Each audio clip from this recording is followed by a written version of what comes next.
bon après-midi, bonsoir à tous et à toutes, en fonction de votre localisation géographique.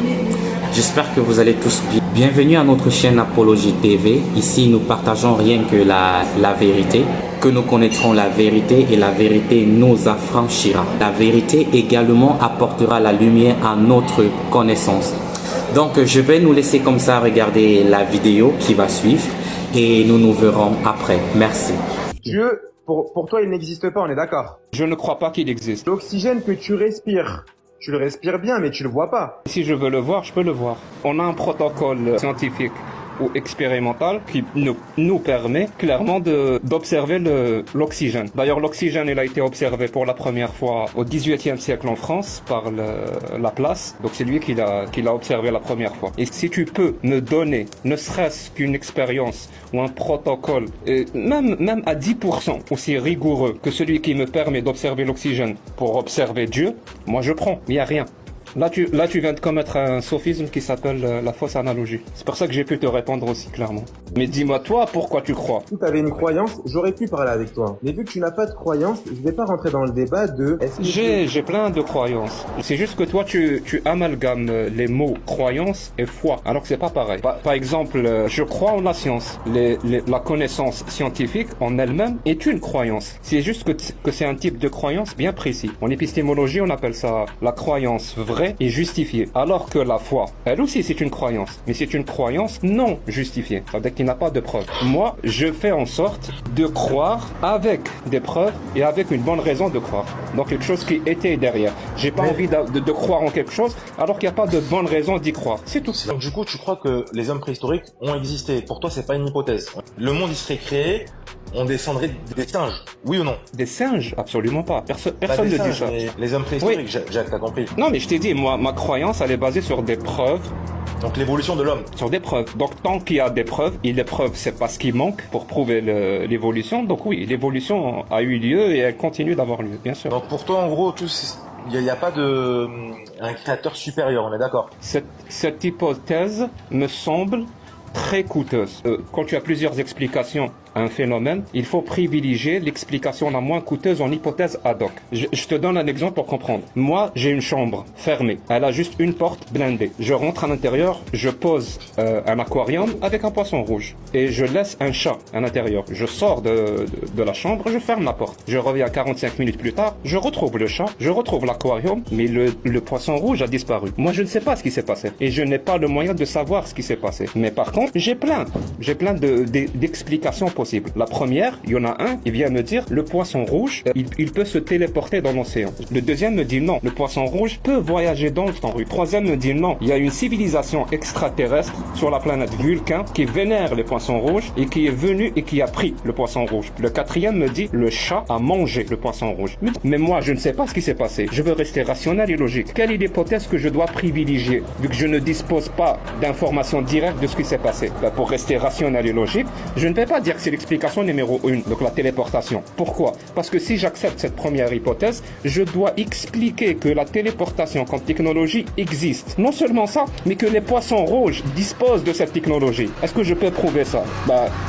Je suis déjà en train de m'alourdir d'hypothèses. La deuxième, le voyage dans le temps, même chose. La troisième explication, même chose. La quatrième, par contre, il n'y a aucune hypothèse ad hoc. Je sais que les chats mangent les poissons. Même si je ne sais pas ce qui s'est passé, pour rester rationnel, c'est cette explication-là que je vais privilégier. Les gens qui veulent privilégier d'autres explications, par exemple la téléportation et tout, ça me dérange pas. C'est ce qu'ils veulent croire. Mais ils croient ça sans preuve. Mais ils ne viennent pas me dire c'est l'explication. Parce que moi, quand je vais gratter juste un petit peu, je vais trouver qu'ils me tiennent cette explication ou ils tiennent cette explication comme étant la bonne parce qu'ils ont été endoctrinés dès l'enfance pour avoir cette explication. Toi, tu expliques l'univers et tout ce qui s'ensuit, la création par Dieu. Parce que tu as été endoctriné. Mais imagine 2 secondes si ce Dieu-là existe. Et pour expliquer quelque chose de complexe, aussi complexe que l'univers, on va invoquer une entité encore plus complexe que l'univers. Et cette entité, comment on l'explique alors? Ou on va pas l'expliquer. On va se taire. On se retrouve avec le même problème. Ou alors on va invoquer un autre Dieu qui a créé ce Dieu-là. on peut mettre la même technique d'analyse aussi pour le monde et la planète et tout ce qu'il y a. Parce qu'à partir du moment où il y a un monde qui existe avec des humains et tout. Donc finalement, c'est s'il y a bien un monde, c'est que si le poisson rouge, c'est la raison la plus logique de dire que c'est le chat qui l'a mangé, a fortiori, c'est plus logique d'également de dire que le monde et tout ce qu'il le contient est venu justement parce qu'un créateur l'a créé et non pas du hasard. Non, justement, je te dis non parce que ce créateur-là que tu as invoqué pour expliquer quelque chose, tu as invoqué quelque chose que tu dois aussi expliquer, qui est encore plus mystérieux que la situation de départ. C'est-à-dire celui qui te dit, mais c'est les extraterrestres de la planète Vulcain qui sont venus prendre le poisson rouge. D'accord, mais tu as invoqué tout un scénario d'extraterrestres de la planète Vulcain. Maintenant, explique-moi ça.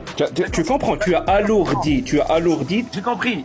Donc, il peut, semble-t-il pour toi, c'est une explication plausible, qu'il y ait un créateur. Encore faut-il que j'arrive à le justifier. Mais en tout cas, néanmoins, ça ne peut être ni le christianisme, ni Allah, ni quelque chose d'autre qu'on peut le prouver ou qu'on peut pas le prouver. Ah, ça, c'est une excellente question. Parce que, oui, entre le Dieu créateur, on va dire que c'est le Dieu déiste avec le D. Ça n'a rien à voir avec le Dieu des religions, qui est un Dieu théiste, avec un T. Par contre, là... La différence, c'est quoi? Un Dieu déiste, c'est un Dieu qui a créé tout ça et qui s'en fout de Dieu. Il n'a jamais vraiment intervenu dans l'histoire humaine de manière directe pour leur parler ou n'importe quoi. Peut-être qu'il ne sait même pas qu'on existe. C'est juste la première cause de l'univers. C'est ce qu'on appelle le Dieu déiste. Par contre, s'il intervient, par exemple, il envoie un messager ou il envoie un message, il parle à un être humain, son histoire de comment il a parlé et ce qu'il a dit, et bien ça devient une religion. Depuis tout à l'heure, je t'écoute, mais pour moi, c'est trop.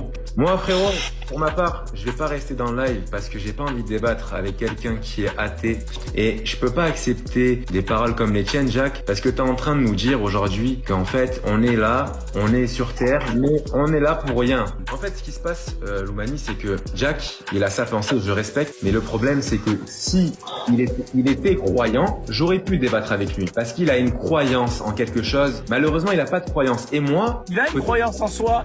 Ce qu'il vient de te dire, c'est une croyance par définition. Mais croire en soi, est-ce que c'est vraiment une croyance? Je ne pense pas. En soi, ce qu'il t'a expliqué, c'est une croyance. Il pense, il croit que...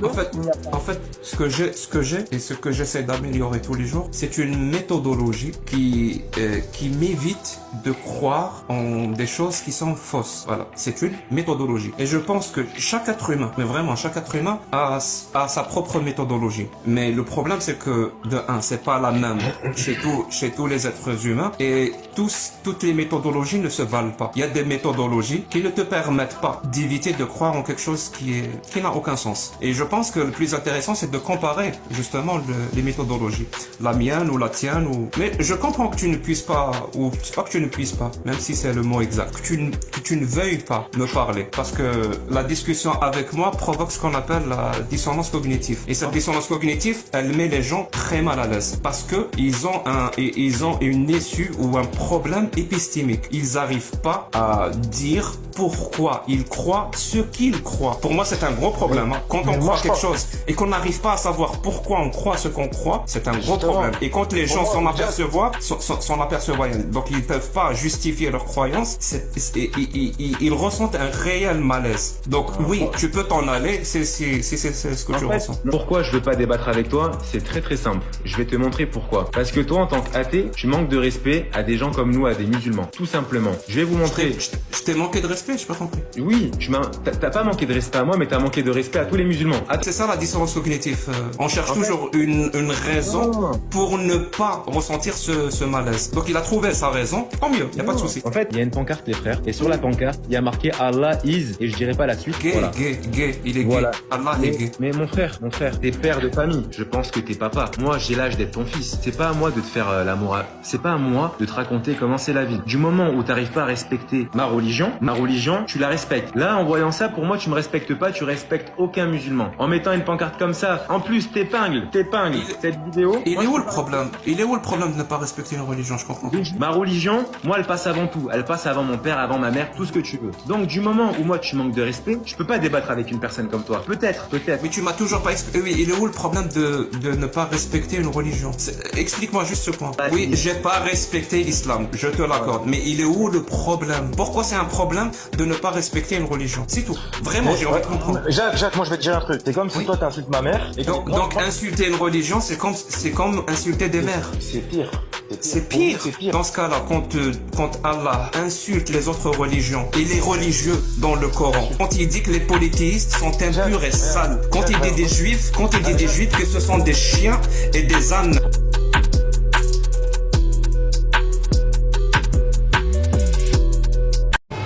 Merci à toutes et à tous d'avoir regardé la vidéo. J'espère qu'elle vous a plu et qu'elle vous a instruit. Soyez abondamment bénis. Et si vous n'êtes pas encore abonné à la chaîne, voilà, veuillez vous abonner et activer la cloche de notification pour ne pas manquer à nos prochaines vidéos. Merci à tous, soyez abondamment bénis et à la prochaine vidéo.